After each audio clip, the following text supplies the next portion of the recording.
Once a year, there's an unusual gathering. Around about Easter time, if you venture into the dark, damp depths of a Vienna basement, you might just catch it. There you will find hundreds of scientists huddled around tables to talk about and to play games. What on earth are they playing at? We all love games, right? Games are exciting, they're sociable, they're fun. And there are lots of different types of games. Board games, role-play games, card games, video games, virtual reality games. There's something for everybody. And games are fun. They're a great way to find a distraction from the real world and your everyday life. They're a great way to find an escape and to unwind. But if you think that that's the only purpose of games, that games are only good for fun and recreation, then you'd be wrong. As well as being fun, games are great for a whole wide range of different purposes, and they make highly effective tools. And this is something the geoscience community are beginning to realise. So join me in this video as I explore why we should and how we can use games for geoscience.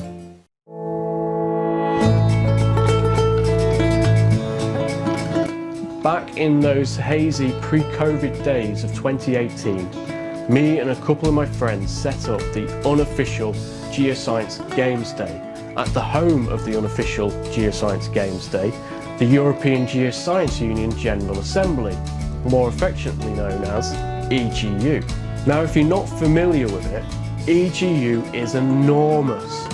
Over 20,000 scientists from over 100 different countries descend upon Vienna in Austria for a week to talk about science and to catch up. And right in the heart of this conference, hundreds of scientists gather together to talk about, to share about, and to play games. Now here, I want to address a misconception about geoscience. It's not just all about geology.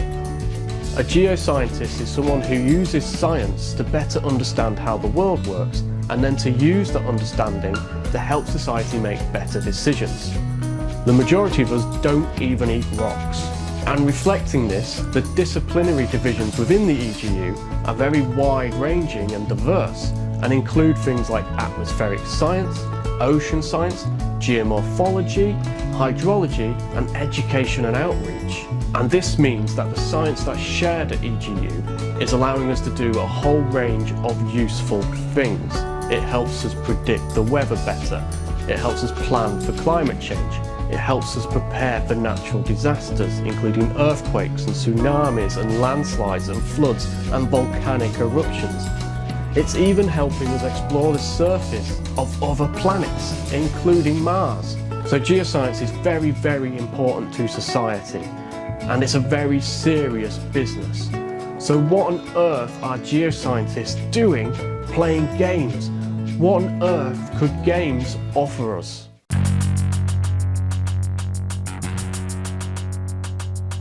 Well, for one thing, games are popular, insanely so. Some estimates predict there are 2.6 billion gamers in the world. That's 40% of the global population. And this is expected to increase to 3 billion by 2030. And that popularity results in a huge industry. In 2022, the video game industry was worth $182 billion. To put that into context, that is more than the film and the music industries combined. And not just by a little bit. It is worth 3 times as much as those two industries together.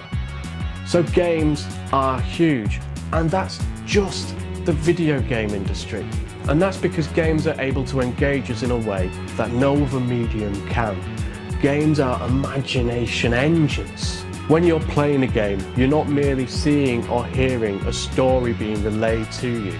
You are fully immersed within the story. And because games are interactive, the decisions you make within it affect that story. So you're immersed and you have agency to change the story. And because of this immersion and agency, games then have the power to show you a different perspective. They can make you play a character, So then when you're making decisions, you're not doing it from your own point of view, you're doing it from the point of view of that character. So games can also engender an empathy for different perspectives. And this makes games incredibly powerful. As Jane McGonigal, the author of Reality is Broken, Super Better and Imaginable puts it, gamers are creating a generation of super empowered, hopeful individuals. That means gamers they're teamworking, they're sociable, they are creative problem solvers. But it also means that games are creating a generation that believe in what Jane refers to as the epic win. This is an outcome that is so awesome, so world-saving, that it's worth working hard for and sacrificing to achieve.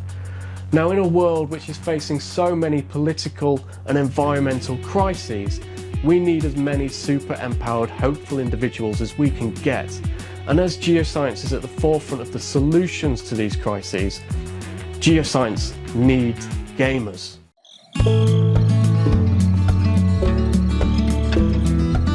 So with this power, it's little wonder then that people have been finding other uses for games.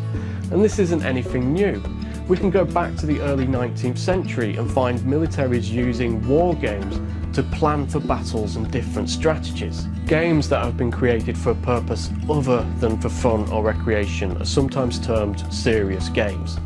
Now, this isn't a term that I like because I don't think it really serves anybody. If you want to play games, you don't really want to think about being serious. And if you're someone who thinks of yourself being serious or doing something serious, you don't want to be caught playing games.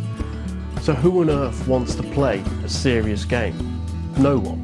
So other names you might hear are like edu games or learning games. And because the term game itself has a bit of a stigma, a lot of people think games are just silly or childish. Some people completely avoid the term and they call their games simulations or exercises or even participatory methods and workshops. And this in itself is big business. The edu-game industry in 2022 was worth $4 billion and is on a rapid upward trajectory. And major commercial AAA games like SimCity and Minecraft have also created dedicated EDU editions for teachers to use those games to build classes. And geoscientists have not been oblivious to this move to use games for purposes other than fun and recreation. And since we set up the Games for Geoscience session in 2018, we have seen dozens of different games with all sorts of different purposes. Many of the games that we've seen still have fun right at their core and have been created to provide a familiar and non-threatening and informal way to engage people with topics of geoscience. For example, my own experiences have been using virtual reality games to engage people with geoscience through festivals and public events. We've seen games used at all levels of education, from Minecraft-based classes for primary school kids to sophisticated virtual field trips used as part of university courses. There are lots of games based around preparedness and helping individuals and communities get ready and be resilient to different natural hazards. Games can be used to train people.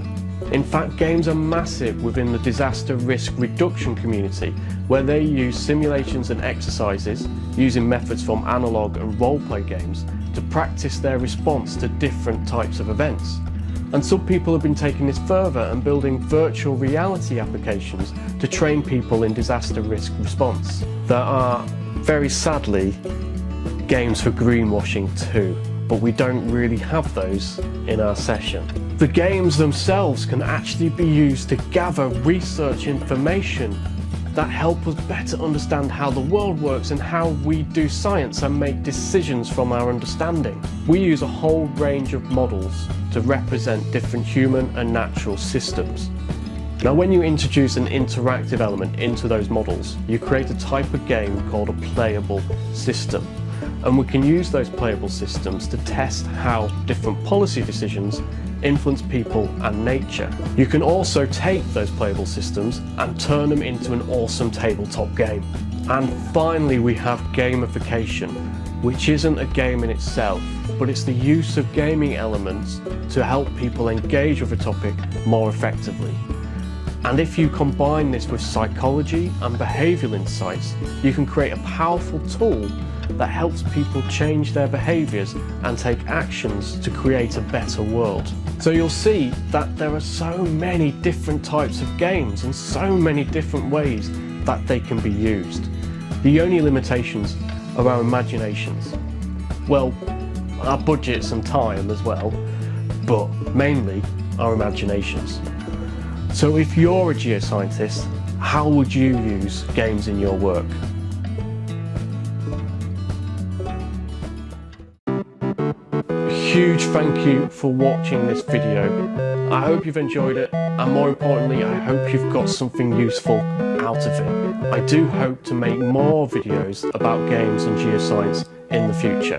Please do drop this video a like and do subscribe to the channel. It's a massive boost and encouragement to me for every single person who does this. But for now, stay right there.